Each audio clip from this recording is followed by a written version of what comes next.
Which adventure are you talking about?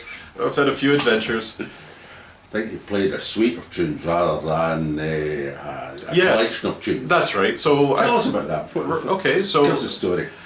So you're talking about the Toronto Police Pipe Band, yeah, I think. Okay, go. So I joined the Toronto Police Band after.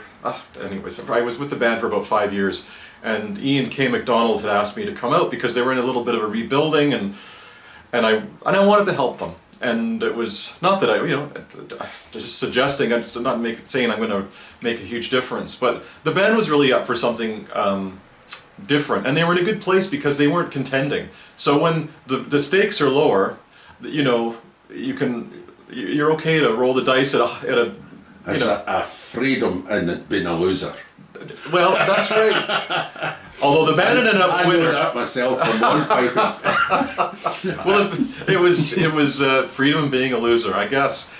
So what had happened? I had this piece of music. I flatter myself by calling it a piece of music, but this thing in my back pocket called Variations on a Theme of Good Intentions, and this was a medley. It was written for a pipe band competition, and it was in the right time constraints, 5 to 7 minutes, but it was fairly out there in the context of what we hear often now, even now. But it was written using, I think, the fundamental pieces of how people build orchestral, Western classical music with a coda and variations and so on, and so the band was all into this. They were keen to start. The thing started on a low G, and within I think one measure was on high A, and with a big harmony, an open fifth harmony. So anyways, the band and the drum corps, Doug Stronach was the lead drummer, were really into it, and we played this. We learned this thing, and we played it to the best of our ability. We weren't stinking with talent, but it was a good group of people, and there was enough to make the thing sound pretty good-ish.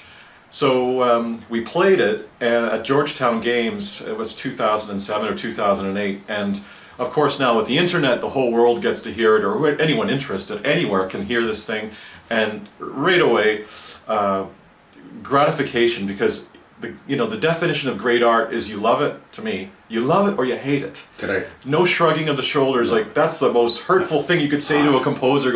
It's okay. It's a black and white thing. It's black. You love it or you hate it. So it was pretty much down the middle, and a lot of people loved it. The only time in my pipe band career, which even till then had been pretty lengthy, competitive career, where there was an applause in the middle of the medley. So you're doing something right. But many people hated it, and they hated me for it. I mean, I'm not going to say death threats, but I mean, I was getting a lot of really bad anonymous mail where people kind of hoping I would die, or something at least roll up and dry up and go away. It's great to see people passionate about something.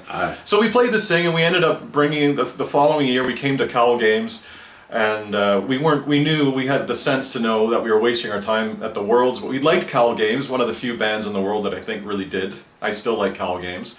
And we played it, and we ran into some controversy there because before we started, the head of the RSPB, I think it was Ian Embleton, came to me. I was the pipe sergeant, and Ian MacDonald was busy, and he says, are you playing this medley? Are you starting with a 3-pace roll? I said, yes.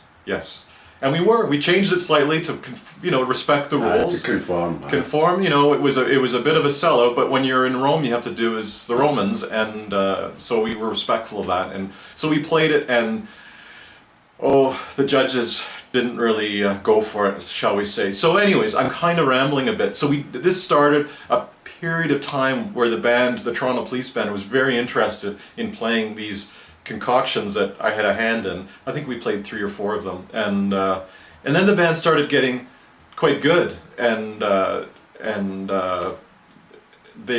interest to, just back to your point about losers, the freedom of being a loser. So then, the better you get, the safer you get, and then suddenly So you don't want to do that. You know, let's anymore, start with an opener that's. we could maybe do something. Well, like the regular 10 a penny kind of. Oh, he didn't eat it, you know, like. So, anyways, it was great fun, and probably that period, for me, was one of the most exciting pipe band periods of my life. Just to conclude that aspect of that conversation, you didn't try that with Peel Police or anything like that? Or any No, other we one? were when I had Peel Police, we were pretty we were adventurous. I'm using a word that Bill Livingston uses a lot. Yeah. I'm kind of stealing it, but like we didn't do anything like what happened in Toronto Police at all. Fair enough. Get back to CDs. Have we covered that? I think so. Yeah, Yeah. I've yeah. How about DVDs? You know what? That's a part of the creative process I've really not dipped my toe in very much. Partly because it's expensive.